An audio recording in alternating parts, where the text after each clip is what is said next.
शिवराय जय शंभूराजे. नमस्कार. आज आहे पत्रकार दिन. 6 जानेवारी हा दिवस महाराष्ट्रात पत्रकार दिन म्हणून साजरा केला जातो. हा दिवस कोणाची जयंती नसून मराठी भाषेतील पहिले वृत्तपत्र दर्पण सुरू झाल्याचा दिवस आहे. 6 जानेवारी 1832 रोजी बाळशास्त्री जांभेकर यांनी जनसामान्यासाठी मराठी भाषेत पत्रकारिताची मुहूर्तमेढ रोवली. लोकशिक्षण, समाज प्रबोधन आणि सत्य मांडणे हाच त्या पत्रकारितेचा आत्मा होता. मात्र आज जवळजवळ 200 वर्षांनंतर आपण ज्या पत्रकारितेकडे पाहतोय ती पाहून अभिमानापेक्षा दुःख अधिक वाटते. बाळशास्त्री जांभेकरांनी कोणत्याही नफ्याच्या अपेक्षेशिवाय पदरमोड करून पत्रकारिता केली. ब्रिटिश सत्तेला प्रश्न विचारण्याचे धाडस केले. आज मात्र पत्रकारिता प्रश्न विचारण्याऐवजी प्रश्न टाळणारी झाली आहे. सत्ताधाऱ्यांच्या चुकावर बोट ठेवण्याऐवजी त्यांच्याच बोटाखालचे खेळणे बनलेली पत्रकारिता आपल्याला दिसते.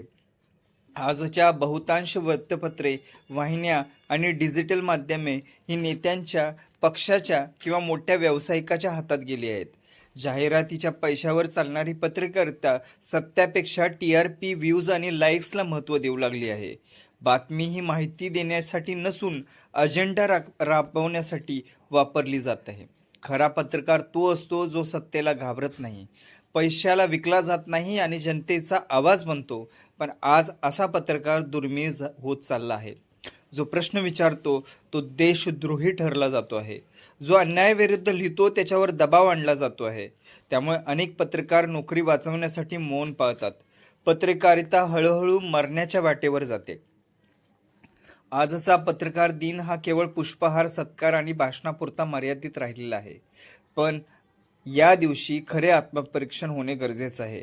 आपण बाळशास्त्रीच्या विचाराशी प्रामाणिक आहोत का? आपली पत्रकारिता जनतेसाठी आहे की सत्तेसाठी? पत्रकार दिन हा पत्रकाराचा असावा, नेत्याचा नाही. हा दिवस सत्तेसाठी लढणाऱ्या आणि दबाव झुगारून उभ्या राहणाऱ्या पत्रकारांना बळ देणारा असावा. पत्रकारिता हा व्यवसाय असू शकतो, पण तो धंदा होऊ नये. कारण जेव्हा पत्रकारिता विकली जाते तेव्हा लोकशाही कमजोर होते.